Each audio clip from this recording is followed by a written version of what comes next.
BJP MP की जानिब से लोकसभा इलेक्शन 2024 के पेश नजर रंगारेड्डी जिले में एक रैली निकाली गई, जहां इस मौके पर मरकजी वजीर पीयूष गोयल ने ये यकीन जाहिर किया कि बीजेपी चेवेला के साथ साथ तेलंगाना रियासत में ज्यादातर एमपी सीट जीत लेंगी।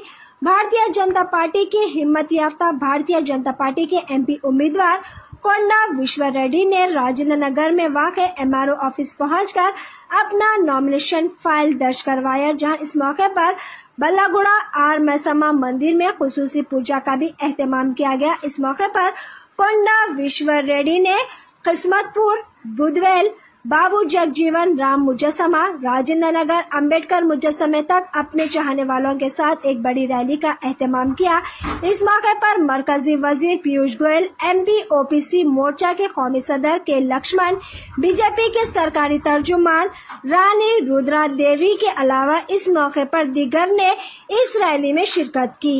आइए देखते हैं इस खुसूस में वहाँ के चंद मनाजिर। इसी तरह पार्लियामेंट एलेक्शन्स ప్రధానమంత్రి ఎవరు అని నిర్ణయం చేసుకునే ఎలక్షన్స్, కానీ అప్పుడే యావత్ భారతదేశం నిర్ణయం తీసుకుంది ప్రధానమంత్రి ఎవరై కాబోతుందో, అది నరేంద్ర మోడీ కాబోతుందని యావత్ భారతదేశం నిర్ణయం తీసుకుంది.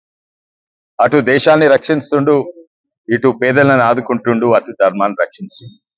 భారతదేశము అంతర్జాతీయ స్థాయిలో చూస్తే అన్ని రంగాలలో కేవలం ఆర్థికంగా 10వ స్థాయి నుంచి 5వ స్థాయి కాదు, వారు ఏ ప్రైమ్ మినిస్టర్ అయినా ఏ ప్రధాని అయినా భుజం మీద భుజం చేసుకునే స్థాయికి తీసుకొచ్చిండు భారతదేశాన్ని.